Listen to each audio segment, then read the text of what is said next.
Hello everyone. आज के इस लेक्चर के अंदर बच्चों हम सॉल्यूशन चैप्टर के सबसे इम्पॉर्टेंट टॉपिक के ऊपर डिस्कस करेंगे, colligative property. This is one of the very very important topic जहाँ से आपके बोर्ड में भी क्वेश्चंस आते हैं as well as competitive exams के अंदर भी काफ़ी बार क्वेश्चंस आते हैं। तो सबसे पहले हम डिस्कस करेंगे कॉलिगेटिव प्रॉपर्टी को। कॉलिगेटिव प्रॉपर्टी बेसिकली किसको कहा जाता है बच्चों? अगर कोई सोल्यूशन आपका डाइल्यूट है, मतलब आपके पास एक ऐसा सोल्यूशन है जिसमें सॉल्यूट की क्वांटिटी सॉल्वेंट के मुकाबले काफ़ी कम है, तो ऐसे सोल्यूशन हमारे लिए डाइल्यूट हो जाते हैं। तो डाइल्यूट सोल्यूशन की कुछ ऐसी प्रॉपर्टीज़ होती हैं जो सिर्फ और सिर्फ सॉल्यूट के पार्टिकल पर डिपेंड करती है, सॉल्यूट के नेचर पर डिपेंड नहीं करती है। ऐसी प्रॉपर्टी को हम बच्चों कहते हैं कॉलिगेटिव प्रॉपर्टी। जैसे अगर मान के चलिए मैंने आपको कहा कि मेरे पास 3 कंटेनर है।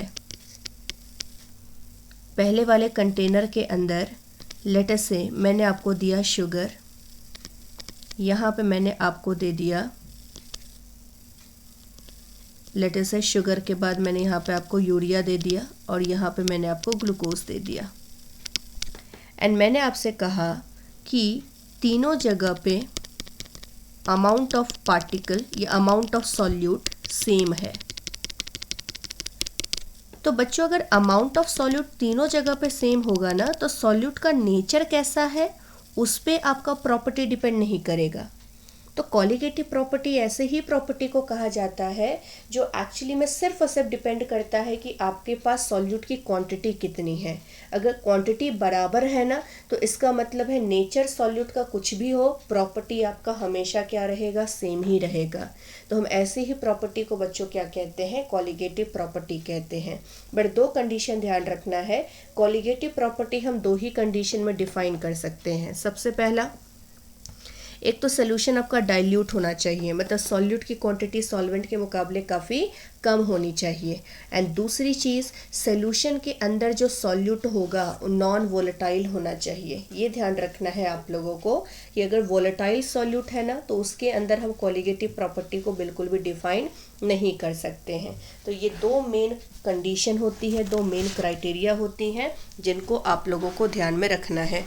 नाउ सबसे पहले बच्चों देखिए, सॉल्यूट जो होंगे, जब हम कोई सोल्यूशन बनाते हैं तो सोल्यूशन जब बनाते हैं तो उसमें सॉल्यूट को ऐड किया जाता है सॉल्वेंट में। तो सॉल्यूट 2 तरह के होते हैं। एक ऐसा सॉल्यूट होता है जो क्या होगा, बिल्कुल भी डिसोशिएट या एसोसिएट नहीं करेगा सॉल्वेंट में जाने के बाद। लेकिन कुछ ऐसे भी सॉल्यूट होते हैं जो डिसोशिएट कर जाते हैं या एसोसिएट कर जाते हैं एक पर्टिकुलर सॉल्वेंट के अंदर।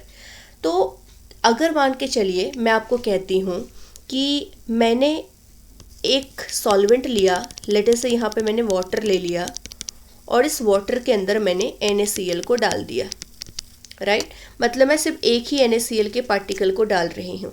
लेकिन जैसे बच्चों NaCl जाएगा इस पानी के अंदर, वो टूट के 2 पार्टिकल बना देगा, राइट। तो हम यहाँ पे जो प्रॉपर्टी कैलकुलेट करने जा रहे थे वो तो एक पार्टिकल को कंसिडर करके जा रहे थे, बट एक्चुअल में जो प्रॉपर्टी आपको एक्सपेरिमेंट से मिलेगा वो कितने पार्टिकल की वजह से मिलेगा, 2 पार्टिकल की वजह से।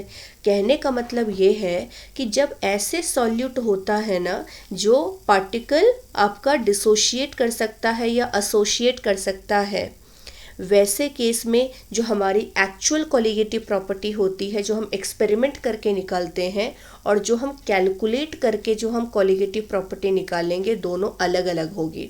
तो इसीलिए ना यहाँ पे हम क्या करते हैं बच्चों कि ऐसे पार्टिकल जो डिसोशिएट या एसोसिएट कर सकते हैं सॉल्वेंट के अंदर, ऐसे केस में हम एक टर्म यूज़ करेंगे जिसको हम I से रिप्रेजेंट करते हैं और इसको कहा जाता है वेंट ऑफ फैक्टर। ये वेंट ऑफ फैक्टर ही आपको आइडिया देगा कि एक्चुअल में कितने पार्टिकल आपका एक्चुअली में सोल्यूशन के अंदर मौजूद है। तो बेसिकली वेंट ऑफ फैक्टर को हम यूज़ करते हैं जो हमें आइडिया दे देता है कि अगर आपका सॉल्यूट का पार्टिकल डिसोशिएट कर रहा है या एसोसिएट कर रहा है तो सोल्यूशन में कितने पार्टिकल प्रोवाइड कर रहा है। नेक्स्ट थिंग, अब सबसे पहले वेंटर फैक्टर को बच्चों डिफाइन कर लेते हैं। तो वेंटर फैक्टर क्या होता है, अगर मैं डिसोशिएशन की पहले बात करूं तो वेंटर फैक्टर हम आई किस तरह से लिखेंगे, number of particle after dissociation divided by number of particle before dissociation.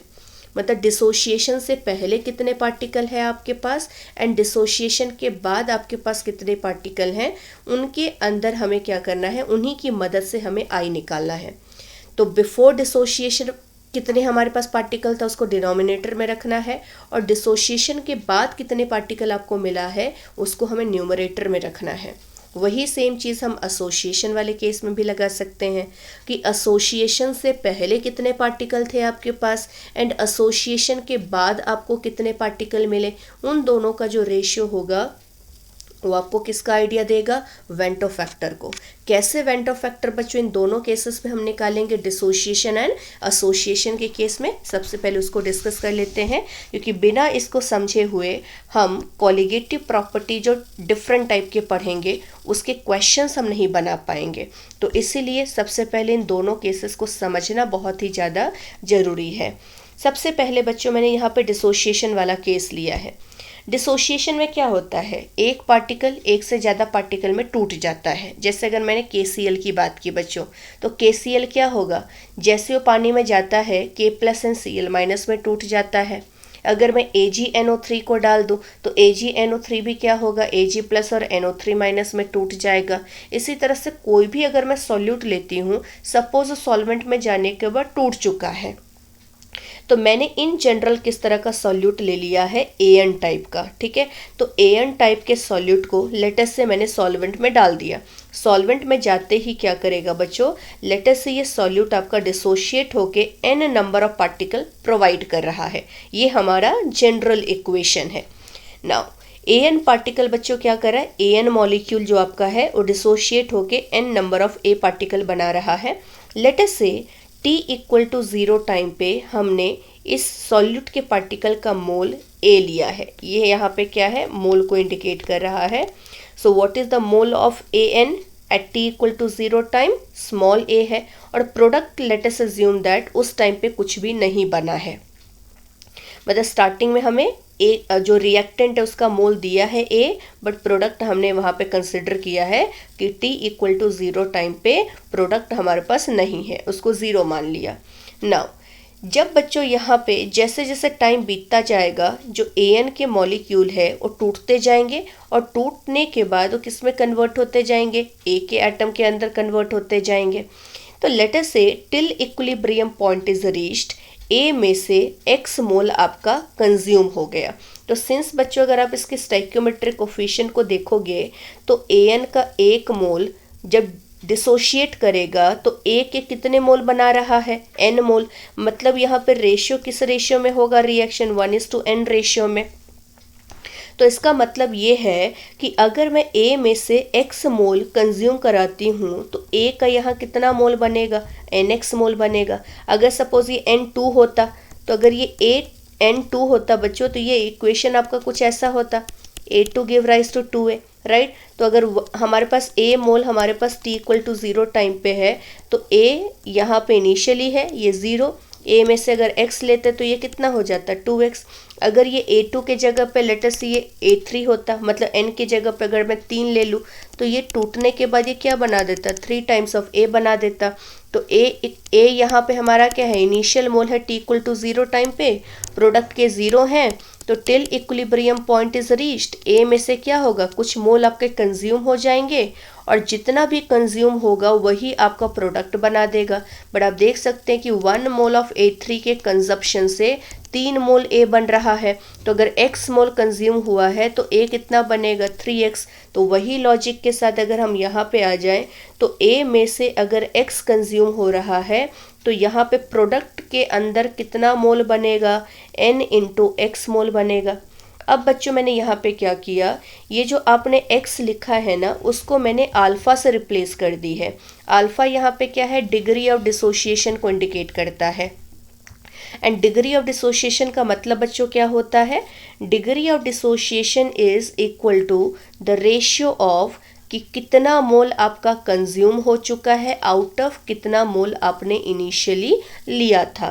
तो आप देख सकते हैं रिएक्टेंट का इनिशियली मोल हमने कितना लिया था A, और A में से कंज्यूम कितना हो गया है X, राइट क्योंकि इक्विलिब्रियम तक आते आते A में से X जा चुका है, खर्च हो चुका है, राइट। तो इसका मतलब है स्टार्टिंग मोल तो हमारा A है बट कंज्यूम्ड अमाउंट कितना है X। तो हमने न्यूमरेटर पे क्या लिख दिया X। मैं यहाँ पे लिख भी देती हूँ डिग्री ऑफ डिसोसिएशन क्या होता है बच्चों। Degree of dissociation is nothing but amount of reactant consumed divided by amount of reactant initially taken।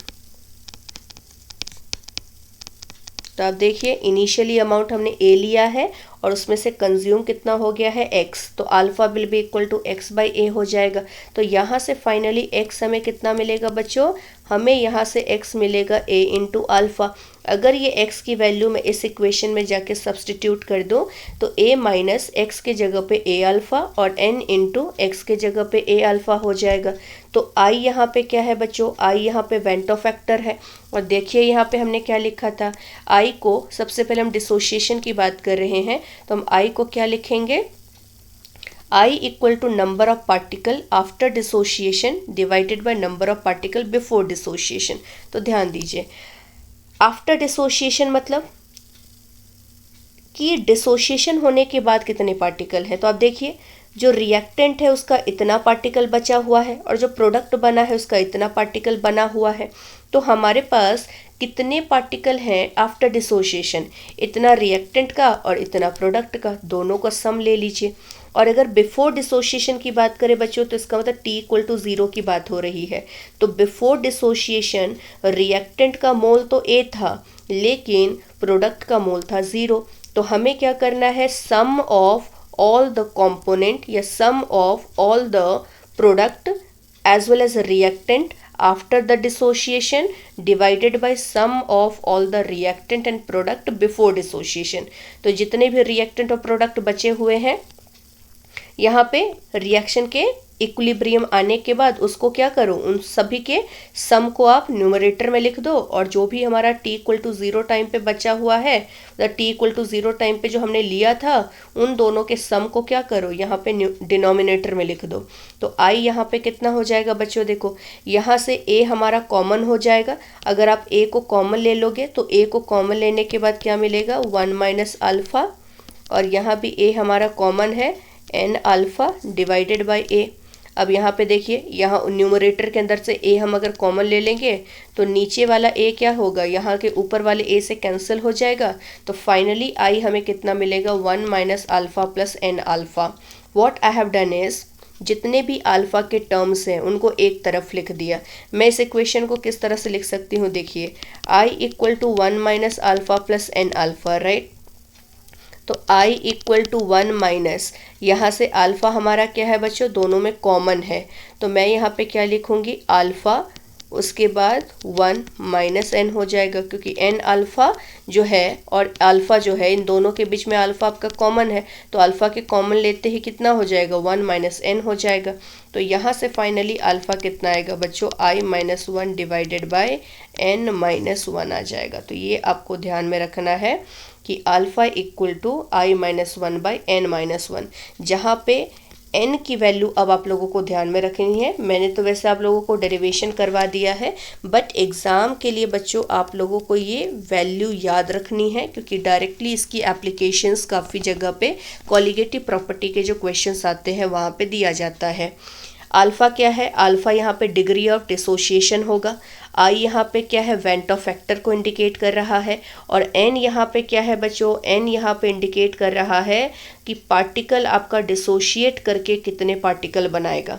जैसे अगर मैं NaCl की बात करूँ, ये डिसोशिएट करके 2 पार्टिकल बनाएगा, Na plus and Cl minus. अगर मैं MgCl2 की बात करूँ तो ये डिसोशिएट करके 3 पार्टिकल बनाएगा, एक Mg+2 भी बनाएगा और 2 Cl माइनस भी बनाएगा। अगर मैं AlCl3 की बात करूँ तो ये डिसोशिएट करके कितने पार्टिकल बनाएगा, 4। तो कितने पार्टिकल आपके बन रहे हैं आफ्टर डिसोशिएशन, उसी को हम कहाँ लिखते हैं, n के जगह पे लिखते हैं। तो डिसोशिएशन के केस में बच्चों ये फॉर्मूला सब लोगों को ध्यान में होना चाहिए, चाहे आप बोर्ड के लिए प्रिपरेशन कर रहे हैं, चाहे आप कॉम्पिटिटिव एग्जाम्स के लिए प्रिपेयर कर रहे हैं। This formula is very very important for solving all the colligative property questions. कुछ एग्जाम्पल्स मैंने लिया है, इस फॉर्मूले को यूज़ करके हम वेंटो फैक्टर निकालने की कोशिश करते हैं। देखिए बच्चों, अगर हम MgCl2 की बात करें तो अल्फ़ा हमें कितना दिया है, 100%। अल्फ़ा अगर 100% है तो इसको फ्रैक्शन में कन्वर्ट कर दीजिए। पहले फ्रैक्शन में कितना होगा, 100/100 विच इज़ इक्वल टू 1। अगर अल्फ़ा बच्चों यहाँ पे 1 आ चुका है तो सबसे पहले देखिए MgCl2 जब टूटेगा तो कितने पार्टिकल बना के देगा, 3 पार्टिकल, जैसा कि अभी मैंने ऊपर कहा था, राइट। तो ये 3 पार्टिकल दे रहा है, मतलब n की वैल्यू कितना रखेंगे हम यहाँ पे, 3 रखेंगे। अब गौर से देखो, हमारा फॉर्मूला क्या था, अल्फ़ा इक्वल टू I-1/n-1 था। अल्फ़ा तो हमने 1 लिया है क्योंकि हमें 100% दिया है डिसोशिएशन, तो अल्फ़ा के जगह पे जब 1 डालेंगे तो I-1 डिवाइडेड बाई 3-1 हो जाएगा। तो यहाँ से देखो जब क्रॉस मल्टीप्लाई कर दोगे तो I-1 इक्वल टू 2 और I यहाँ से कितना हो जाएगा, 3 हो जाएगा।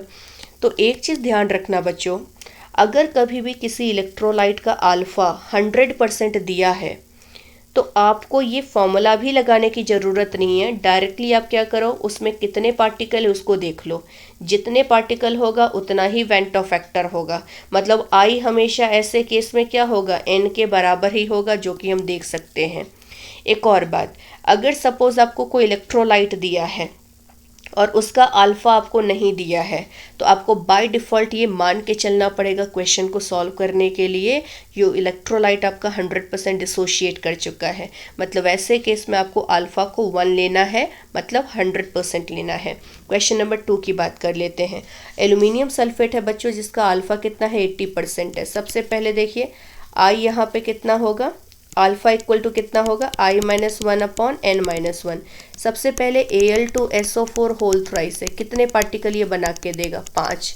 2 Al+3 के, 3 सल्फेट आयन के, तो नंबर ऑफ पार्टिकल तो 5 हो गया। और अल्फ़ा आपका है 80%, 80% मतलब 0.8, तो 0.8 equal to I-1 divided by n के जगह पे 5-1, तो I-1 इक्वल टू कितना हो गया, 4 इंटू 0.8 हो गया, दिस इज इक्वल टू 3.2, तो I इक्वल टू 4.2 हो गया। तो इस तरह से हम वेंटो फैक्टर एल्यूमिनियम सल्फेट के लिए भी निकाल सकते हैं, जो सिर्फ और सिर्फ कितना परसेंट डिसोशिएट कर रहा है, 80%। अगर ये 80% के जगह पे मैंने इसके 100% दिए होते तो आप डायरेक्टली क्या देखते कि कितने पार्टिकल दे रहा है, तो 5 पार्टिकल दे रहा है, तो वेंटो फैक्टर भी आपका बच्चों यहाँ पे 5 हो जाता।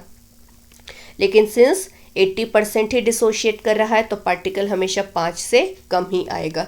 अब यहाँ पे अगर हम बात करें तो यहाँ पे भी देखिए परसेंटेज आपका 100% तो है नहीं, तो हमें एक्चुअल रिलेशन को यूज़ करके निकालना पड़ेगा। तो alpha equal to I-1 divided by n-1 होता है। अब अल्फ़ा कितना है बच्चों, 0.7 है, that is equal to I-1 by n कितना है, कितने पार्टिकल दे रहा है ये, 4, 3 Cl का, 1 एल्यूमिनियम का, तो 4-1, तो यहाँ से कितना हो गया, 0.7 into 3 equal to I-1, then I-1 will be 2.1 और I can write it as 3.1। तो इस तरह से बच्चों हम वेंटो फैक्टर निकाल सकते हैं। Now this is very very famous question. अगर बच्चों कभी भी आपको कोऑर्डिनेशन कंपाउंड के फॉर्म में कोई भी इलेक्ट्रोलाइट दे दिया हो, आप ध्यान रखिएगा कि ये जो कोऑर्डिनेशन स्फीयर है, ये जो हमारा स्क्वायर ब्रैकेट है जिसको हम कोऑर्डिनेशन स्फीयर कहते हैं, उसके अंदर के पार्टिकल को कभी भी डिसोशिएट नहीं करना है, ठीक है। क्योंकि अंदर वाले जो पार्टिकल होते हैं उनके अंदर कोवलेंट बॉन्ड होता है जो पानी में डालने के बाद भी नहीं टूटता है। तो इसलिए अगर हम इस कंपाउंड को पानी में डालेंगे तो ये सिर्फ और सिर्फ बाहर के पार्टिकल को ही आयंस में कन्वर्ट करेगा। तो 4 है यहाँ पे पोटेशियम, तो 4K+ बन गया और एक आपको यहाँ पे मिलेगा कॉम्प्लेक्स आयन। ओवरऑल चार्ज कितना होगा, 4-, क्योंकि जितना पॉजिटिव उतना ही नेगेटिव। तो अब यहाँ पे देखो बच्चों, लेट अस से मैंने अल्फ़ा 50% ले लिया, तो alpha equal to I-1 divided by n-1, total कितने पार्टिकल बने हैं, कितने आयन है, एक कॉम्प्लेक्स आयन और 4 केटायन, तो 5 हो गया। अल्फा 50% है, मतलब 0.5, 0.5 equal to i-1 divided by कितना, 4 + 1 5, 5 - 1। तो यहाँ से आप देख सकते हैं i-1 will be equal to 0.5 into 5 - 1 will be 4। तो यहाँ से हम देख सकते हैं it will be equal to how much, 2 हो जाएगा। और i यहाँ से कितना आ जाएगा बच्चों, 3 के बराबर हो जाएगा। तो इस तरह से हम डिसोशिएशन के केस में आराम से किसी भी तरह का इलेक्ट्रोलाइट दिया हो, आप उसका अल्फ़ा ईजिली निकाल सकते हैं। नेक्स्ट बच्चों, एसोसिएशन के केस में कैसे निकालना होता है। तो देखिए, एसोसिएशन का मतलब क्या होता है। डिसोशिएशन का जैसे मतलब होता है कि एक पार्टिकल, एक मॉलिक्यूल आपका एक से ज़्यादा पार्टिकल में टूट जाएगा, है ना। लेकिन एसोसिएशन में क्या होता है, एसोसिएशन में एक या एक से ज़्यादा मॉलिक्यूल आपस में कंबाइन करके एक सिंगल मॉलिक्यूल बनाते हैं। जैसे डाइमर, बहुत ही कॉमन नाम है, सब लोगों ने सुना होगा। डाइमर का मतलब होता है 2 मॉलिक्यूल कंबाइन करके एक सिंगल मॉलिक्यूल बना देता है। ट्राइमर का मतलब होता है 3 मॉलिक्यूल कंबाइन करके एक सिंगल मॉलिक्यूल बना देता है। मतलब अगर 2 मॉलिक्यूल लेटर से एक एक कंबाइन करके एक सिंगल मॉलिक्यूल बना दिया, तो इस समझ लेना कि ये प्रोसेस हमारा क्या है, डाइमर है। इसी तरह से अगर 3 मॉलिक्यूल आपके कंबाइन करके एक सिंगल मॉलिक्यूल A3 टाइप का बना दिया, तो समझ लेना कि ये मॉलिक्यूल आपका क्या है बच्चों, ट्राइमर है। मतलब ये प्रोसेस आपका ट्राइमर है। अगर 4 मॉलिक्यूल कंबाइन करके A4 टाइप का कंपाउंड बना रहे हैं, तो इसका मतलब है ये टेट्रामर के अंदर आ रहा है।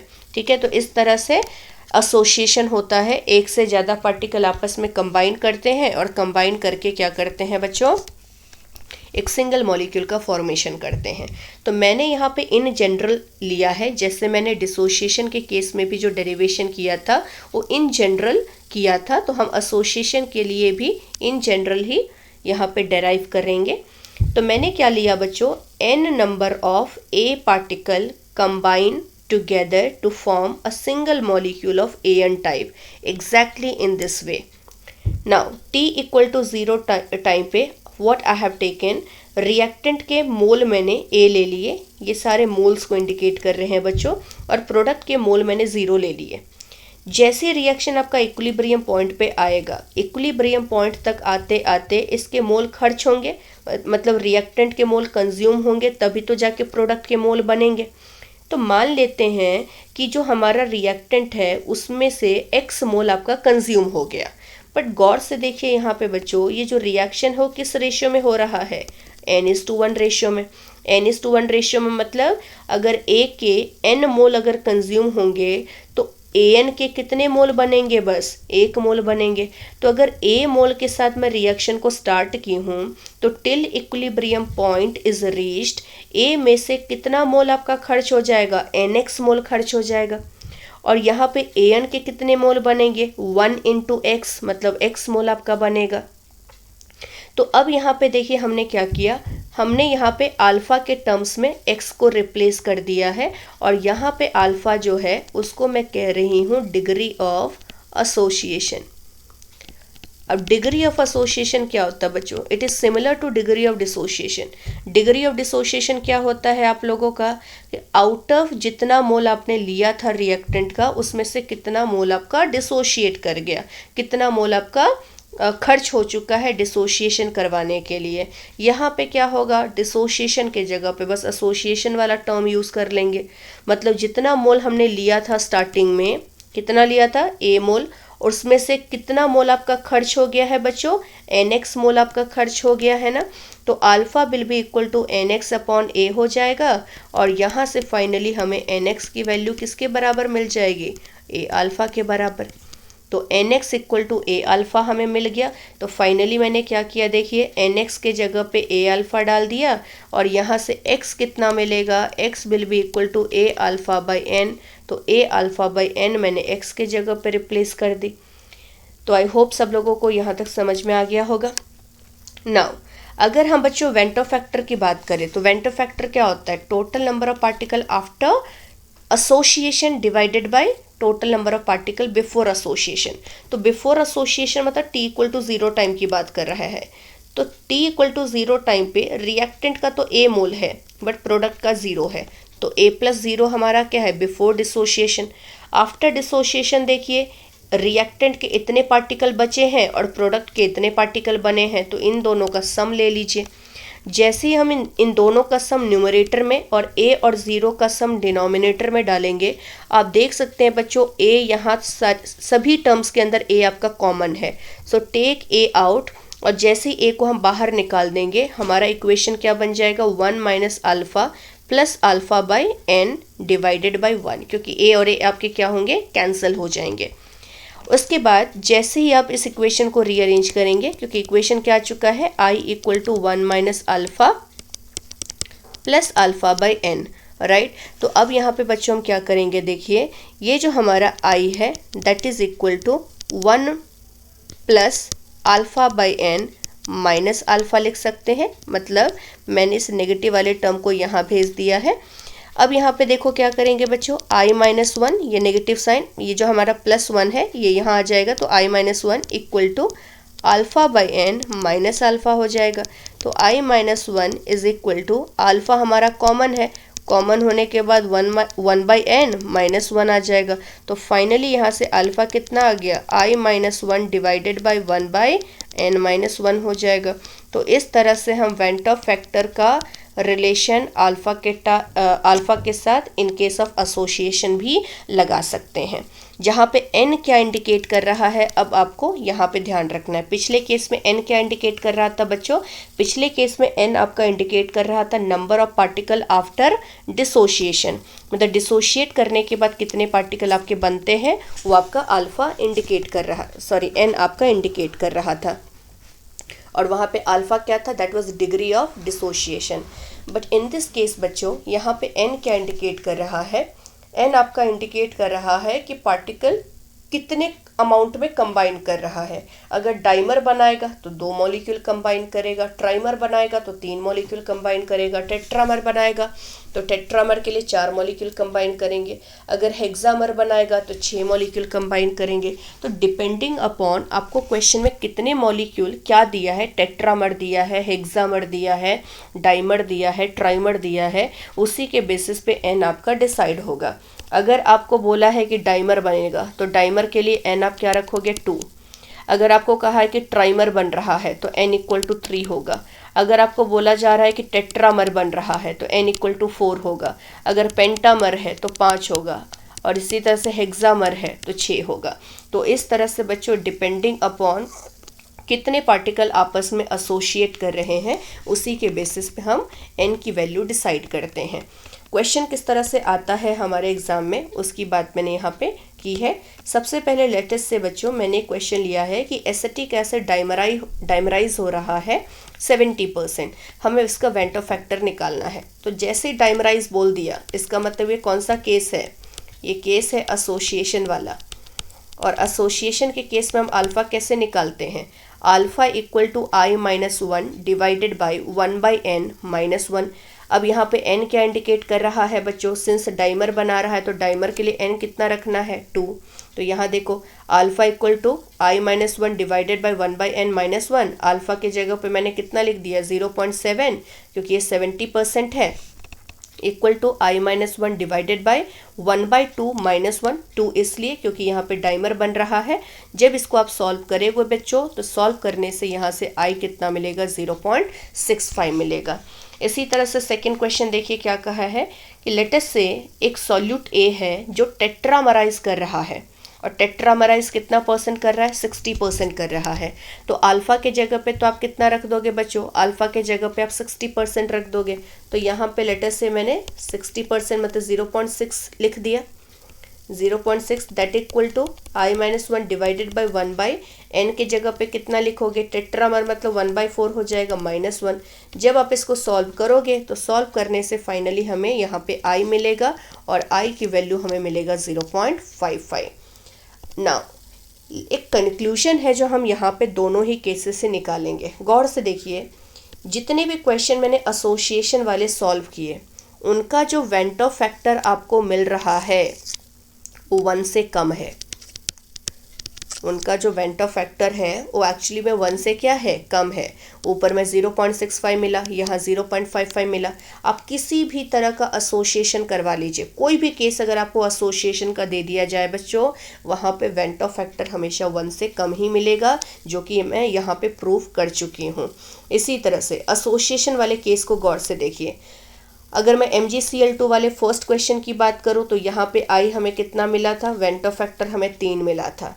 अगर मैं एल्यूमिनियम सल्फेट की बात करूं तो यहाँ पे हमारा वेंट ऑफ फैक्टर कितना मिला था, 4.2 मिला था। AlCl3 की बात करूं तो यहाँ पे वेंट ऑफ फैक्टर हमारा 3.1 मिला था। अगर मैं पोटेशियम फेरोसाइनाइड की बात करूं तो यहाँ पे वेंट ऑफ फैक्टर हमारा 3 मिला था। मतलब आप किसी भी केसेस को ले लीजिए, आप अगर ध्यान रखिएगा कि अगर डिसोसिएशन का केस हो रहा है बच्चों, तो वेंट ऑफ फैक्टर हमेशा क्या होता है, 1 से ज़्यादा ही होता है। लेकिन अगर एसोसिएशन का केस होगा तो वेंट ऑफ फैक्टर हमेशा 1 से कम ही होगा। अब आते हैं हम अपने सबसे first colligative property, relative lowering of vapour pressure. अब बच्चों ये कंसेप्ट जो है, ये ऐसा नहीं है कि ये कंसेप्ट मैंने इससे पहले नहीं पढ़ाया है। ये कंसेप्ट ऑलरेडी मैं सोल्यूशन के जो पार्ट 4 मैंने लेक्चर डाला है अपने चैनल पे, उसमें मैंने बहुत ही ज़्यादा डिटेल में इस चीज़ को एक्सप्लेन किया है, relative lowering of vapour pressure को।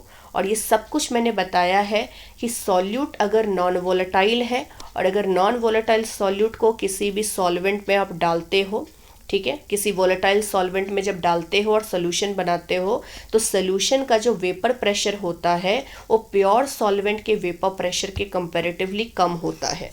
कहने का मतलब ये है, अगर आपको डिटेल में जाना है बच्चों, तो आपको एक बार फिर से उस लेक्चर को ध्यान में देना पड़ेगा।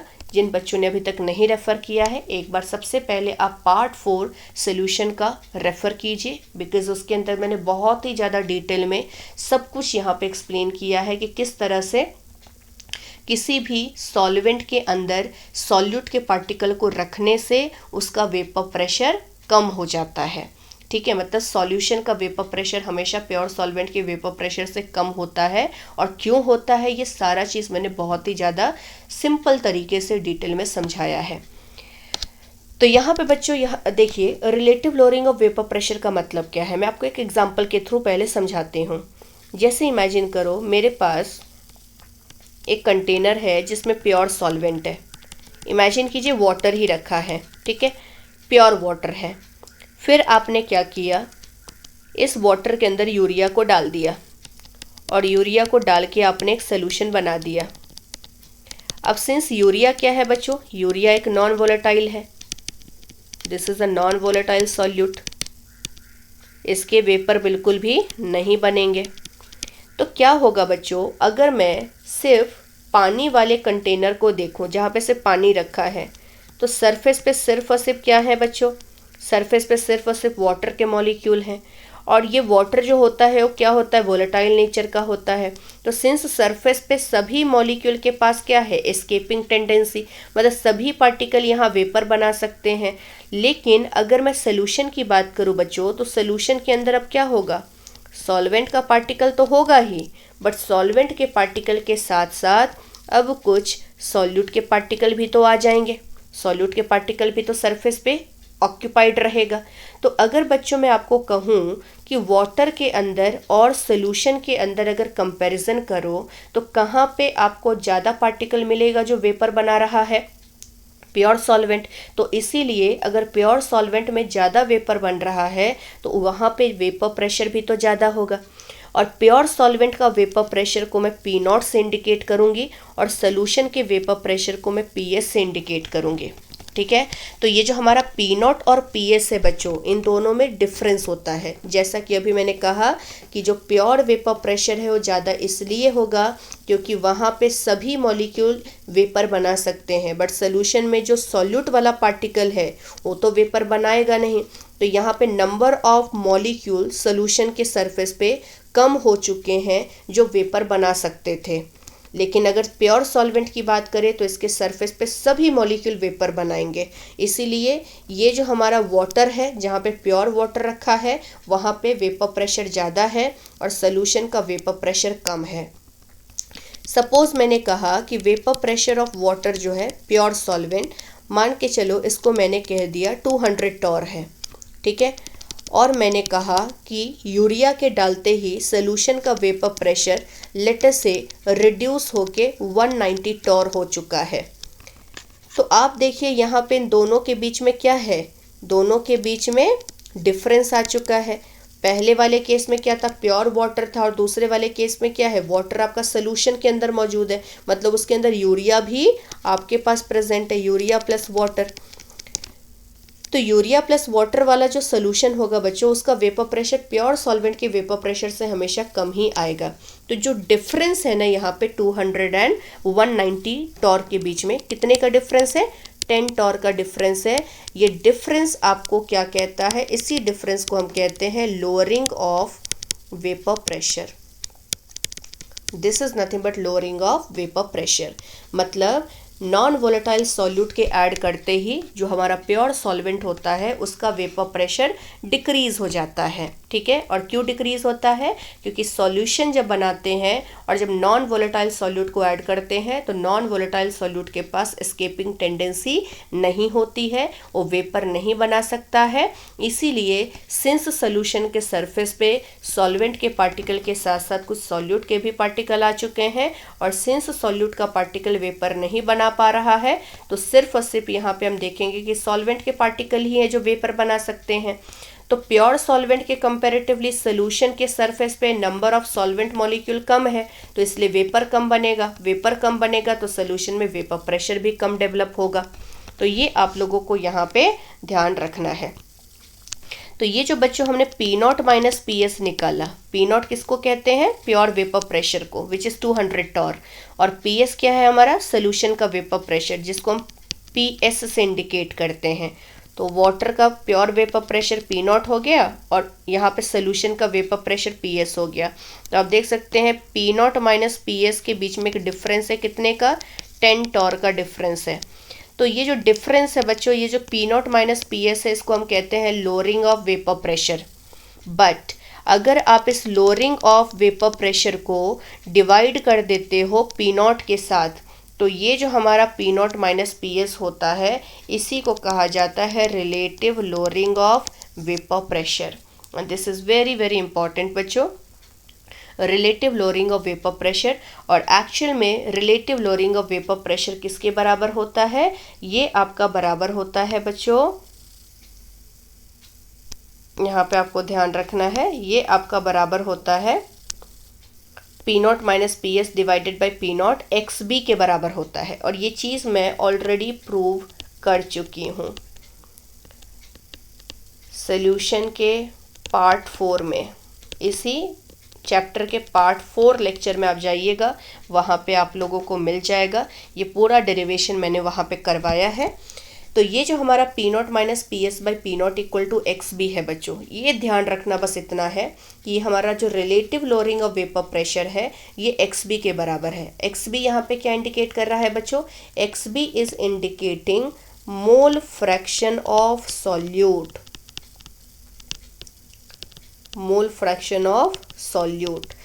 मतलब अगर सॉल्यूट का अमाउंट बढ़ा दोगे सोल्यूशन में तो ये RLVP भी बढ़ेगा, मतलब ये रेशियो जो है इसको क्या कहते हैं, relative lowering of vapour pressure. तो इसको शॉर्टकट में मैं RLVP भी लिख रही हूँ।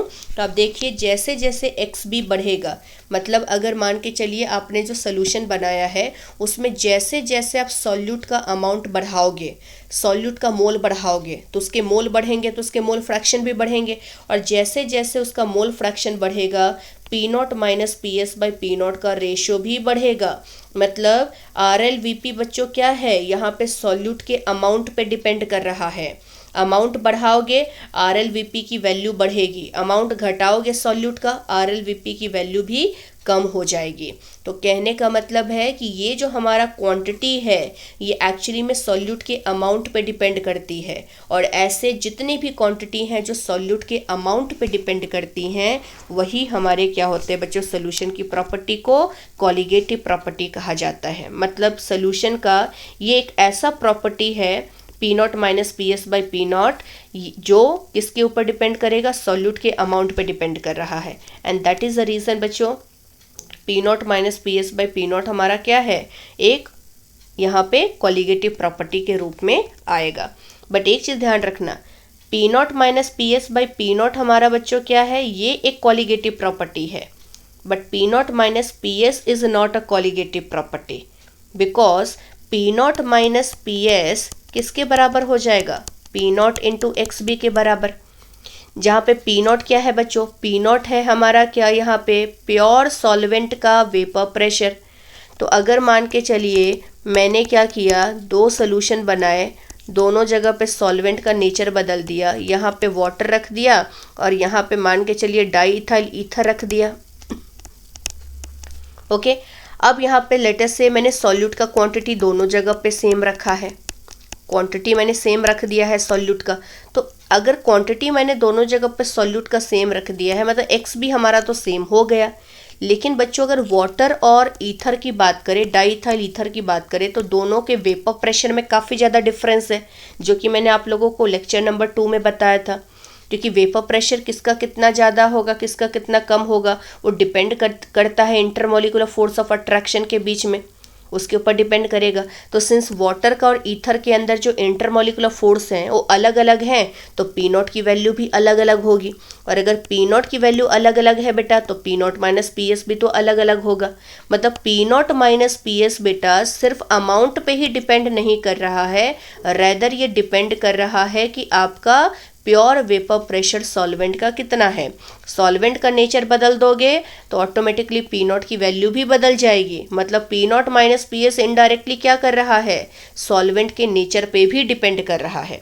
तो ये आपको ध्यान में रखना पड़ेगा कि एक्चुअल में हमारा जो relative lowering of vapour pressure है वो सिर्फ और सिर्फ ये वाला क्वांटिटी है, P naught minus P S upon P not.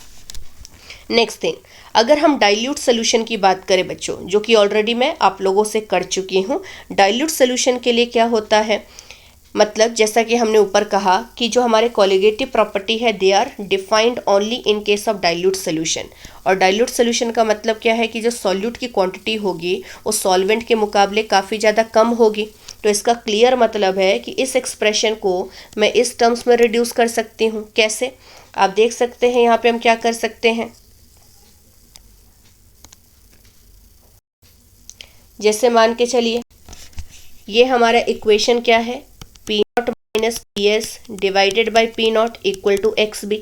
X B को मैं क्या लिख सकती हूँ, एक्स बी को मैं लिख सकती हूँ number of mole of solute divided by total mole. Total mole मतलब N A plus N B. A यहाँ पे बच्चों मैं सॉल्वेंट के लिए ले रही हूँ और बी मैं यहाँ पे सॉल्यूट के लिए ले रही हूँ। ठीक है, सिंस हम डाइल्यूट सोल्यूशन की बात कर रहे हैं तो इसका मतलब है सॉल्वेंट के जो मोल होगा उसके कंपैरेटिवली सॉल्यूट का मोल काफ़ी कम होगा। मतलब मैं एन को आसानी से इग्नोर कर सकती हूँ इन फ्रंट ऑफ एन। तो जब मैं इसको इग्नोर करूँगी तो मुझे क्या मिलेगा, P naught minus P S by P naught that is equal to N B upon N A मिलेगा।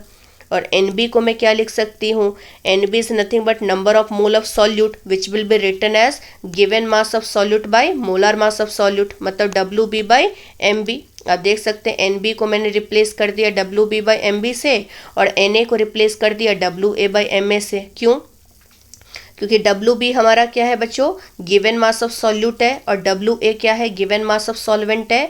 और यहाँ पे एम बी और एम ए क्या है, इन सॉल्यूट और सॉल्वेंट के मोलर मास को इंडिकेट कर रहे हैं। तो ये जो फॉर्मूला है बच्चों, या फिर ये जो फॉर्मूला है, ठीक है, अगर आपको क्वेश्चन में मान के चलो पी नॉट और पी एस दिया है और आपको सिंपली मोल फ्रैक्शन पूछा है तो आप डायरेक्टली इस इक्वेशन को यूज़ कर सकते हैं। और अगर आपको मान के चलिए पी नॉट पी एस सब कुछ दिया है, डब्ल्यू भी दिया है आपको, उसी तरह से आपको यहाँ पे डब्ल्यू बी दिया है, एम बी दिया है, उसके बाद आपको यहाँ पे डब्ल्यू ए दिया है, एम ए दिया है, मतलब ये सारे वैल्यू दिए हैं।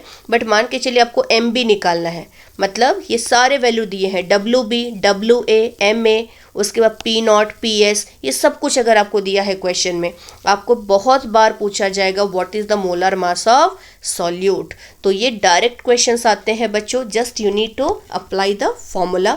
बट ध्यान रखिएगा ये दोनों जो इक्वेशंस है बच्चों, ये तभी आपको अप्लाई करने हैं अगर आपके पास सोल्यूशन के अंदर नॉन इलेक्ट्रोलाइट आपका रखा है एज अ सॉल्यूट के तौर पे। मतलब सॉल्यूट आपका कैसा है, नॉन इलेक्ट्रोलाइट है, मतलब ऐसा सॉल्यूट है जो बिल्कुल भी आयंस नहीं बना सकता है, जो बिल्कुल भी आयोनाइज नहीं होगा, ठीक है, ना आयोनाइज करेगा मतलब ना डिसोशिएट करेगा ना एसोशिएट करेगा। ऐसी चीज़ों को हमें अगर यूज़ करते हैं एज अ सॉल्यूट के तौर पे, तभी जाके हमें इन दोनों फॉर्मूले को यूज़ करना है, डिपेंडिंग अपॉन क्वेश्चन में क्या पूछा है। अगर एक्स बी पूछा है तो पहला इक्वेशन यूज़ कर दो, अगर मोलार मास ऑफ सॉल्यूट पूछा है तो आप सेकेंड इक्वेशन को यूज़ कर दो। But remember, this formula will be used whenever non-electrolyte is taken, and most commonly जो non-electrolyte आप लोगों को दिया जाता है competitive exams में, those are urea, glucose, sucrose. But अगर बच्चों यहाँ पे ऐसे भी इलेक्ट्रोलाइट दिए जाएंगे जो कि आपके क्या होंगे, आपको मतलब ऐसा सॉल्यूट भी दिया जाएगा जो कि आपका क्या होगा, इलेक्ट्रोलाइट होगा, मतलब जो डिसोशिएट करके आयंस में कन्वर्ट हो सकता है, या कोई ऐसा इलेक्ट्रोलाइट दिया होगा जो एसोशिएट कर सकता हो। ऐसे केस में हमें इस इक्वेशन को अप्लाई करना है, मतलब सेम ही इक्वेशन है लेकिन यहाँ पे क्या करना है, एक्स बी के सामने आई टर्म को यूज़ कर देना है, जो आपको आइडिया देगा कि एक्चुअल में कितने पार्टिकल डिसोशिएशन या फिर एसोसिएशन की वजह से सोल्यूशन में फॉर्म हुए हैं। क्योंकि वेंटो फैक्टर का रोल ही क्या है, ये आपको आइडिया देता है कितने पार्टिकल आपका डिसोशिएशन या फिर एसोसिएशन की वजह से बना है। तो अगर आपके पास सॉल्यूट के तौर पे एक इलेक्ट्रोलाइट है तो हम यहाँ पे XB के जगह पे सिंपली क्या लिखेंगे बच्चों, IXB लिखेंगे। तो अगर आपको मोल फ्रैक्शन पूछा है बच्चों तो हम इस फॉर्मूले को यूज़ कर लेंगे, लेकिन अगर मान के चलिए मैं इसको फर्दर भी एक्सपैंड कर दूं तो XB is nothing but mole fraction of solute which I can write it as number of mole of solute divided by number of mole of solute plus number of mole of solvent. बस ये ध्यान रखिएगा कि ये जो Vento factor I है ये किसके बारे में आइडिया देता है कि डिसोशिएशन या एसोसिएशन के बाद सोल्यूशन में कितने सॉल्यूट के पार्टिकल बनेंगे। ठीक है, तो ये सिर्फ सॉल्यूट के पार्टिकल के बारे में आइडिया देता है, सॉल्वेंट के पार्टिकल का यहाँ पे कोई काम नहीं है। ठीक है, तो इसलिए आई जो हमारा होगा बच्चों ये हमेशा सॉल्यूट के मोल के साथ ही मल्टीप्लाइड होगा, सॉल्वेंट के मोल के साथ मल्टीप्लाइड नहीं होगा। तो ये ध्यान रखेंगे सब लोग। नाउ सिंस हम जितने भी कॉलिगेटिव प्रॉपर्टी डिफाइन करते हैं और डाइल्यूट सोल्यूशन के लिए करते हैं, तो इसलिए डाइल्यूट सोल्यूशन के लिए फिर से क्या होगा बच्चों, NB का जो क्वांटिटी होगा, NB जो होगा वो Na के सामने काफ़ी छोटा होगा, जैसा कि हमने यहाँ पे किया था। तो NB को इग्नोर कर दो तो फाइनली हमारा इक्वेशन क्या बनेगा बच्चों, P0 minus PS divided by P0 equal to INB by Na। मतलब सेम ही इक्वेशन है, कोई ज़्यादा डिफरेंस नहीं है। एक जगह पे हम क्या कर रहे हैं, आई को कंसीडर नहीं कर रहे हैं, दूसरे जगह पे आई को कंसीडर कर रहे हैं। कहाँ आई को कंसीडर नहीं किया जाता है, जहाँ पे आपका सॉल्यूट नॉन इलेक्ट्रोलाइट वाला होगा, और कहाँ पे कंसीडर किया जाएगा, जहाँ पे आपका सॉल्यूट क्या होगा बच्चों, इलेक्ट्रोलाइट वाला होगा। तो डिपेंडिंग अपॉन आपको क्वेश्चन में क्या पूछा है, क्या कंडीशन दिया है, उसके ऊपर हम कुछ क्वेश्चंस की प्रैक्टिस कर लेते हैं, जिससे हमें एक तरह से आइडिया मिल जाएगा कि क्वेश्चन अगर आता है इस टॉपिक पे तो किस तरह से हम इस क्वेश्चन को अप्रोच करें बच्चों। तो सबसे पहला क्वेश्चन देखिए, यहाँ पे क्या दिया है, 3 gram of urea is added to 36 gram of boiling water, how much lowering in its vapour pressure is noticed. हमें रिलेटिव लोअरिंग नहीं पूछा है, हमें सिंपली बोला है लोअरिंग। लोअरिंग का मतलब होता है P0 माइनस PS हमें निकालना है बच्चों। सबसे पहले यूरिया हमारा क्या है, urea is nothing but NH2CONH2। इसका मोलार मास अगर आप लोग निकालेंगे बच्चों यू विल गेट 60। इसका मोलार मास 60 होता है। तो नंबर ऑफ मोल हमारा यूरिया का कितना हो जाएगा, it will be equal to given mass upon molar mass. तो ये हो जाएगा कितना, 3/60। 3/60 विल बी 1/20। तो ये हमारा number of mole of urea हो गया। इसी तरह से वाटर के जब मोल निकालेंगे तो वाटर का मोल कितना होगा, 36/18, क्योंकि यहाँ पे गिवन मास 36 है और ये हमारा मोलर मास 18 होता है वाटर का, तो 2 मोल हो जाएगा। तो अगर मैं मोल फ्रैक्शन निकालूं किसका, यूरिया का, क्योंकि आप देख सकते हैं कि जो relative lowering of vapour pressure है उसके एक्सप्रेशन के अंदर जो P0 minus PS by P0 है वो एक्चुअली में किससे रिलेटेड है, XB के साथ रिलेटेड है। बट सिंस आप देख सकते हैं जो हमने सॉल्यूट लिया है दैट इज यूरिया, और यूरिया आपका क्या है बच्चों, नॉन इलेक्ट्रोलाइट है। तो नॉन इलेक्ट्रोलाइट है तो हम आई वाले इक्वेशन को कंसीडर नहीं करेंगे, हम डायरेक्टली क्या करेंगे, इसी इक्वेशन को यूज करेंगे, लेकिन अब आई यहाँ से हटा देंगे। ठीक है, तो आई हटाने के बाद आपको इक्वेशन क्या मिलेगा, आपको इक्वेशन मिलेगा P naught minus P S by P naught that is equal to X B, right. अब यहाँ पे देखिए सबसे पहले एक्स बी तो हमें पता है, एक्स बी कितना होगा, number of mole of solute divided by number of mole of solute plus number of mole of solvent. अब जैसा कि बच्चों आप देख सकते हैं सॉल्यूट का मोल तो हमने निकाल लिया है 1/20, क्योंकि सॉल्यूट यहाँ पे यूरिया है तो 1/20 हो जाएगा। 1/20 डिवाइडेड बाय सॉल्यूट के मोल के सामने फिर से 1/20 और सॉल्वेंट हमारा कितना है 2।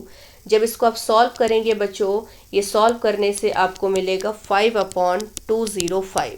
ये हमारा मोल फ्रैक्शन सॉल्यूट का हो चुका है ना। अब हमें यहाँ पे पता है कि P naught minus P S by P not किसके बराबर होता है, एक्स बी के बराबर। आई मैंने यहाँ पे इग्नोर कर दिया, क्यों, क्योंकि आई यहाँ पे हम तब लेते जब आपका सॉल्यूट कैसा होता, इलेक्ट्रोलाइट होता। नॉन इलेक्ट्रोलाइट के लिए आई हमेशा 1 होता है, इसलिए आई को कंसीडर नहीं करेंगे। तो हमें तो बच्चों ये डिफरेंस निकालना है, lowering in its vapour pressure. तो P naught minus P S actually में किसके बराबर हो गया, P naught into X B के बराबर।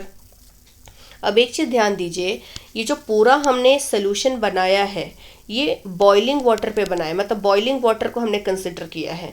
बॉइलिंग वाटर मतलब जो हमारा वाटर है उसका टेम्परेचर कितना है, 100 डिग्री सेल्सियस हो चुका है। ठीक है, क्योंकि 100 डिग्री सेल्सियस पे ही तो आपका पानी बॉईल करेगा बच्चों, और 100 डिग्री सेल्सियस जो आपका बॉइलिंग टेम्परेचर होता है, ठीक है। तो याद कीजिए जो लेक्चर 2 मैंने आप लोगों को पढ़ाया था इसी चैप्टर का, उसमें क्या कहा था, मैंने कहा था बच्चों कि बॉइलिंग पॉइंट उस टेम्परेचर को कहा जाता है जहाँ पे वेपर प्रेशर किसके बराबर हो जाता है, लिक्विड का एटमॉस्फेरिक प्रेशर के बराबर हो जाता है। मतलब जो हमारा प्रेशर है, जो वेपर प्रेशर है वो एटमॉस्फेरिक प्रेशर जो कि किसके बराबर 1 atm उसके बराबर हो जाता है। तो ये आपको ध्यान में रखना पड़ेगा यहाँ पे कि हमने जो पी नॉट लिया है, पी नॉट यहाँ पे क्या है, प्योर वाटर का, और प्योर वाटर का वेपर प्रेशर कितना होता है, P naught is nothing but pure vapour pressure of solvent. तो यहाँ पे वेपर प्रेशर किसके बराबर हो जाएगा, 1 atm के बराबर, क्योंकि हमें बॉइलिंग वाटर की बात की गई है। मतलब पानी यहाँ पे जो हमारा है, जो सॉल्वेंट है वो 100 डिग्री सेल्सियस पे है, और इस टेम्परेचर पे बॉयल तभी हुआ होगा जब इस लिक्विड का वेपर प्रेशर किसके बराबर हुआ होगा, 1 atm के बराबर। तो इसीलिए पी नॉट के जगह पे तो हम 1 डाल देंगे, और एक्स भी हमारा कितना है बच्चों, 5/205 है। आप इसको सॉल्व करेंगे तो सॉल्व करने के बाद आपको ये डिफरेंस पता चल जाएगा। तो P naught minus P S is equal to 5 divided by 205। इतना हमारा क्या है बच्चों, डिफरेंस आ चुका है। और सिंस हम यहाँ पे एटीएम के अंदर मेजर कर रहे हैं तो ये डिफरेंस हम एटीएम में मेजर कर सकते हैं।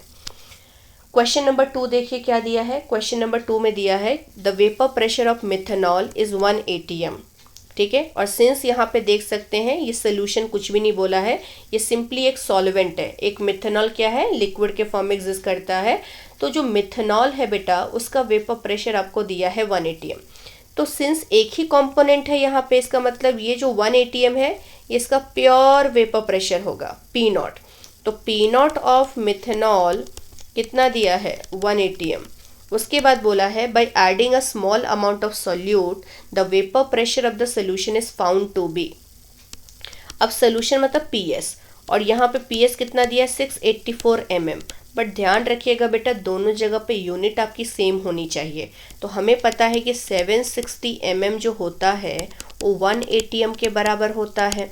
तो 684 mm किसके बराबर हो जाएगा, it will B 684 divided by 760, इतने atm के बराबर हो जाएगा। ठीक है, तो इनडायरेक्टली आपका जो PS है वो 684 डिवाइडेड बाय 760 mm के बराबर, सॉरी atm के बराबर है। ठीक है, तो ये हमारा सोल्यूशन का वेपर प्रेशर है। अब आपसे पूछा है what is the relative lowering of vapour pressure.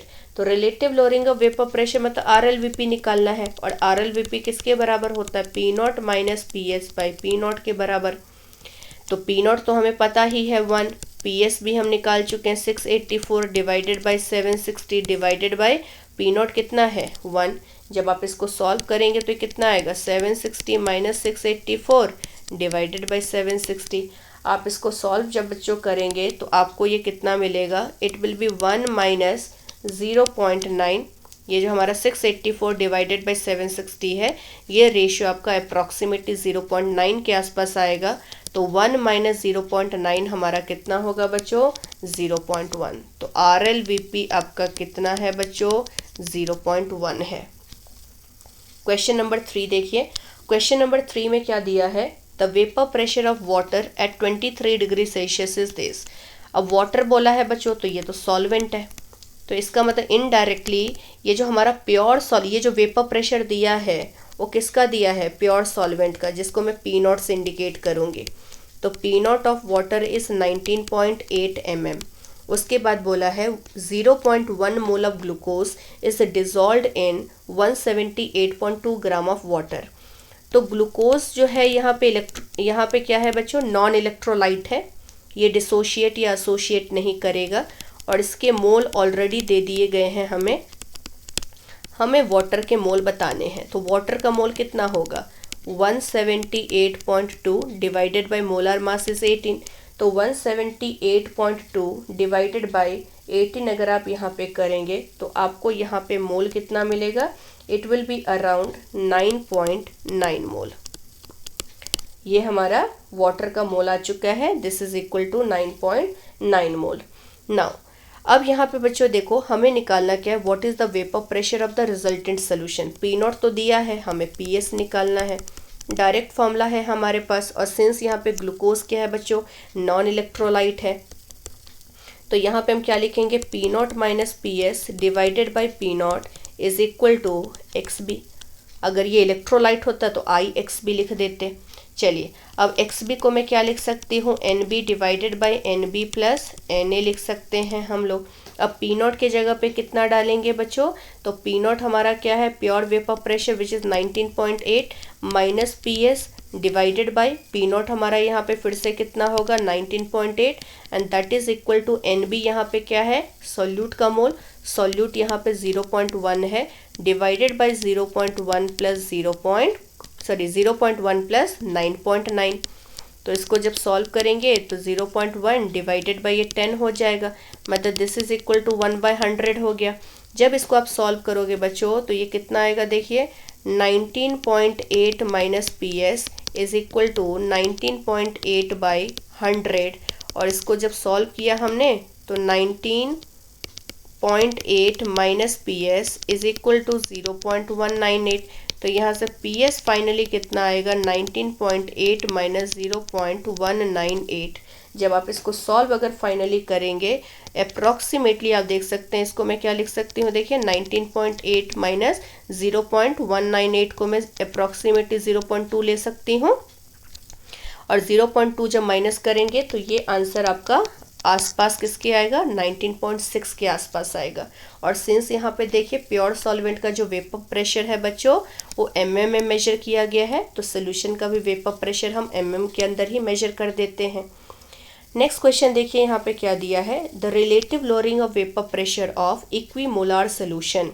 Relative lowering of vapour pressure of equimolar solution, 4 options दिए हैं और उन चारों ऑप्शंस को हमें एक दूसरे के साथ अरेंज करना है। तो देखो बच्चों ग्लूकोज क्या है, ग्लूकोज एक नॉन इलेक्ट्रोलाइट है। तो ग्लूकोज अगर नॉन इलेक्ट्रोलाइट है तो इसका वेंटो फैक्टर कितना कहा था मैंने अभी, 1। NaCl की बात करें तो ये इलेक्ट्रोलाइट है, ये आयन दे सकता है। बेरियम नाइट्रेट की बात करें तो ये भी आयन दे सकता है। ठीक है, जितने भी आयोनिक कंपाउंड होते हैं वहाँ जहाँ पे चार्ज होता है समझ लीजिएगा कि वो आयन्स आपके प्रोवाइड कर सकते हैं। नेक्स्ट थिंग, अगर आप यहाँ पे देखेंगे तो कहीं पे भी अल्फ़ा नहीं मेंशन्ड है। तो जैसा कि मैंने बच्चों स्टार्टिंग में ही कहा था कि अगर अल्फ़ा नहीं मेंशन्ड है तो बाय डिफ़ॉल्ट मुझे उनके अल्फ़ा 100% मानने पड़ते हैं। और अगर 100% आपका इनका अल्फ़ा है बच्चों तो हम सिंपली क्या करेंगे, van't Hoff factor equal to number of ion कितने दे रहा है उसको काउंट कर लेंगे। तो अब बताइए यहाँ पे n कितना होगा इसका, 2, एक Na प्लस और एक Cl माइनस। यहाँ क्या होगा, एक Ba+2 और 2 नाइट्रेट आयन, तो यहाँ पे I कितना हो जाएगा, 3 हो जाएगा।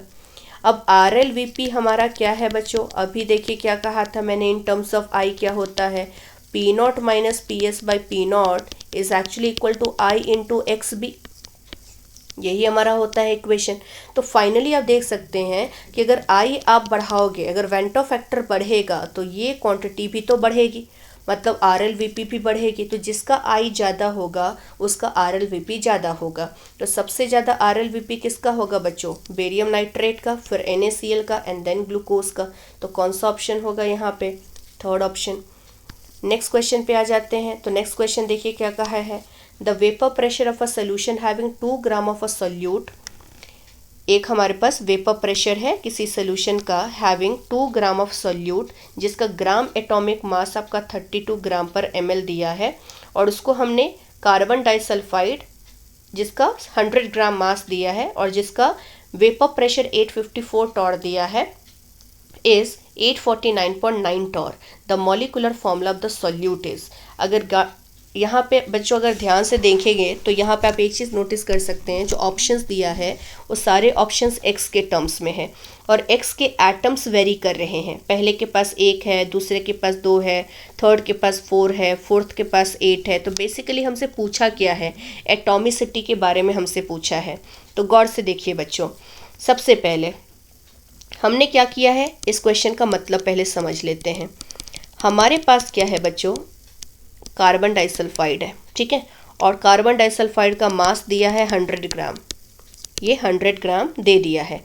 अगर मैं इसके मोलर मास की बात करूँ तो कितना होगा, कार्बन का 12 प्लस सल्फर का 32 इंटू 2 64, मतलब it will be equal to 76 gram. ये जो कार्बन डाइसल्फाइड है ये हमारा सॉल्वेंट है, जिसका मास आप देख सकते हैं 100 ग्राम है, और जो सोल्यूट है वो सिर्फ 2 ही ग्राम है। और सोल्यूट कैसा है, उसके पास x के एटम है, बट कितने एटम है ये नहीं पता हमें, क्योंकि वही तो हमें निकालना है। इन ऑप्शंस को देख के हम पता लगा सकते हैं। तो लेटेस्ट से मैंने n नंबर ऑफ एटम्स मान लिया इस सोल्यूट के पास। इसका मोलर मास दे दिया है बच्चों 32 ग्राम पर मोल, बट ये 32 ग्राम पर मोल क्या दिया है, ग्राम एटॉमिक मास दिया है, मतलब x के मास दिए हैं। बट x के पास कितने एटम है, n नंबर ऑफ एटम है। तो अगर एक एटम का मास 32 है तो n नंबर ऑफ एटम का मास कितना हो जाएगा, 32 इंटू n हो जाएगा। अब देखो ये जो हमारा कार्बन डाइसल्फाइड है ये तो सॉल्वेंट है बच्चों, और सॉल्वेंट का प्योर वेपर प्रेशर कितना दिया है, कितना किससे लिखा जाता है, P0 से, और P0 हमारा कितना दिया है, 854 टॉर दे दिया है, ठीक है। और रही बात यहाँ पे अगर हम सोल्यूशन की बात करें तो सोल्यूशन का वेपर प्रेशर कितना दिया है, 848.9 टॉर दिया है, ठीक है। तो अब यहाँ पे हम क्या करेंगे, P0 minus PS divided by P0 that is equal to XB। But XB यहाँ पे देखो आप क्या कर रहे हो, यहाँ पे आप देख सकते हो 100 ग्राम के मुकाबले 2 ग्राम तो काफ़ी मिनिमम क्वांटिटी है, मतलब सोल्यूशन हाईली डाइल्यूट है। तो अगर हाईली डाइल्यूट होगा तो मैं यहाँ पे क्या कर सकती हूँ, मैं इस इक्वेशन को ईजिली अप्लाई कर सकती हूँ, जो डाइल्यूट सोल्यूशन था हमारा, इस इक्वेशन को फॉर अ डाइल्यूट सोल्यूशन मैं डायरेक्टली इसको अप्लाई करूँगी। मतलब मोल फ्रैक्शन को मैंने रिप्लेस कर दिया किसके साथ, WB/MB डिवाइडेड बाई WA/MA से रिप्लेस कर दिया। और सिंस यहाँ पे बच्चों देखिए एक और बात मैं आप लोगों को कह दूं जो कि काफ़ी इंपॉर्टेंट होगा आप लोगों को क्वेश्चन को सॉल्व करने के लिए।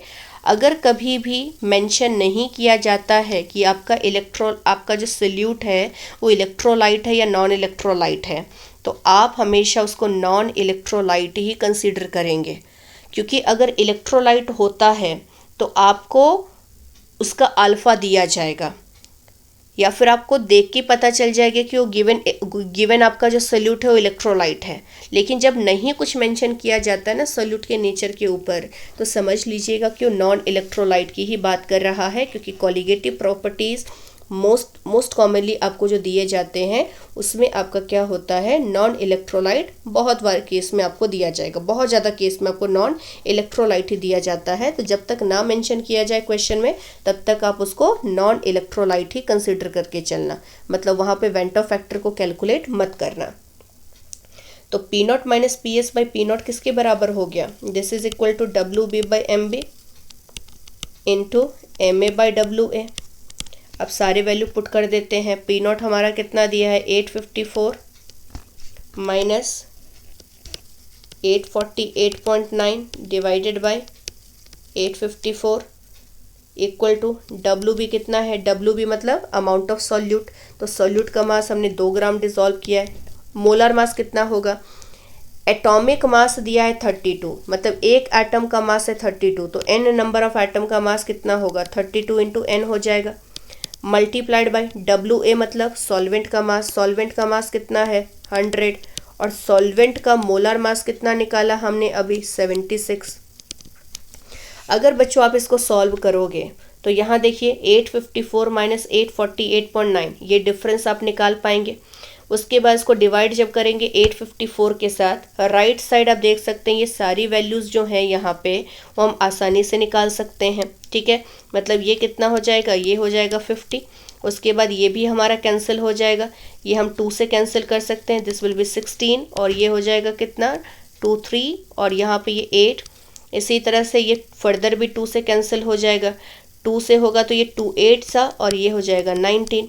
ठीक है, तो इस तरह से यहाँ पे राइट साइड में हमें क्या क्या मिलेगा 19/8 इंटू एन इंटू 50, मतलब ये हो गया 400 इंटू एन। तो ये तो राइट साइड वाला वैल्यू हो गया और ये डिफरेंस जो निकाल के आप इसका रेशियो लोगे, अगर उसको आप इक्वल कर दोगे इस क्वांटिटी के साथ तो फाइनली हमें एन मिल जाएगा। और जब यहाँ पे एन आप निकालोगे यू विल गेट 8, मतलब यहाँ पे इस क्वेश्चन का आंसर कितना है, एन की वैल्यू आपको 8 मिल जाएगी। तो यहाँ पे अगर एन बच्चों 8 है, इस प्रोसेस को मैंने समझा दिया आपको, और इसको जब आप कैलकुलेट करोगे तो आपको यहाँ पे एन कितना मिलेगा, इट विल बी 8। अगर 8 है तो इसका मतलब ये जो हमारा कंपाउंड था, ये जो सोल्यूट था, उसका मॉलिक्यूलर फॉर्मूला कितना होगा, X8 होगा। तो आपका आंसर यहाँ पे कितना है, डी ऑप्शन। लास्ट क्वेश्चन की बात करते हैं। लास्ट क्वेश्चन में हमें क्या दिया गया है कि एक सल्यूट है जिसका मॉलिक्यूलर वेट है 60 that must be added to 180 gram of water so that the vapour pressure of a water is lowered by 10%। कहा गया है कि अगर आपके पास एक सॉल्वेंट है पानी, जिसके अंदर आपने क्या किया, एक सल्यूट को डाल दिया, ठीक है, और उस सल्यूट का कितना क्वांटिटी डाला है वो नहीं दिया है, बस उसका मोलर मास आपको मेंशन कर दिया है। सल्यूट को डालते ही क्या कहा है बच्चों कि जो वेपर प्रेशर है हमारा वो रिड्यूस हो जाएगा 10%। अब बहुत ही सिंपल तरीके से इसको सॉल्व करेंगे बच्चों। अगर कभी भी परसेंटेज वाला टर्म्स आ जाए, सबसे पहले तो हम अपना इक्वेशन लिख लेते हैं, P naught minus P S by P naught equal to W B by M B into M A by W A. इस फॉर्मूले को ही क्यों अप्लाई किया, क्यों मैंने एक्स बी वाला फॉर्मूला नहीं लगाया, क्योंकि हमें मोल फ्रैक्शन की ज़रूरत यहाँ पे नहीं पूछी है। हमें सिंपली क्या पूछा है, सॉल्यूट के मोल के बारे में, सॉल्यूट के अमाउंट के बारे में, मतलब डब्ल्यू बी पूछा है। तो डायरेक्टली मैं इस इक्वेशन को लगा दूंगी।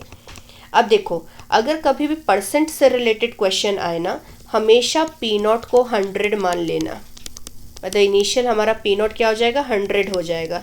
अब देखो क्या बोला है, कितना लोअर हुआ है, 10%। तो 100 का 10% कितना होता है बच्चों, 100 का 10% होता है 10। इसका मतलब 100 हमने लिया था जिसमें से 10% आपका डिक्रीज हो गया, तो 10% डिक्रीज होने के बाद कितना बचा, 90। तो पीएस हमारा कितना होगा बच्चों, 90 होगा। अगर ये बोला होता कि vapour pressure of water is lowered to 10% या लोअर टू समथिंग, तो इसका मतलब हमारा फाइनल वैल्यू होता। लेकिन यहाँ पे क्या बोला, लोअर्ड बाई 10%, मतलब इतना परसेंट डिक्रीज हुआ है। तो 100 का 10% हमारा कितना होता है, 10। तो 10 अमाउंट डिक्रीज हुआ है, तो फाइनली सोल्यूशन का कितना बचेगा, 90 डिवाइडेड बाई पी नॉट को हम कितना रखेंगे, अभी भी 100 रखेंगे। अब डब्ल्यू भी कितना है बच्चों, निकालना है। एम बी हमें यहाँ पे 60 दिया है। एम ए यहाँ पे क्या है, सॉल्वेंट का मोलर मास, सॉल्वेंट क्या दिया है यहाँ पे, वाटर, वाटर का मोलर मास है 18 और सॉल्वेंट का मास कितना दिया है, 180।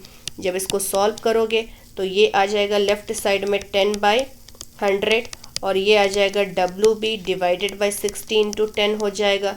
यहाँ से अगर हम 0000 कैंसिल कर देंगे तो डब्ल्यू बी यहाँ पे कितना आ जाएगा बच्चों, 60 ग्राम आ जाएगा, जो कि हमारा कौन सा ऑप्शन है, फर्स्ट ऑप्शन है।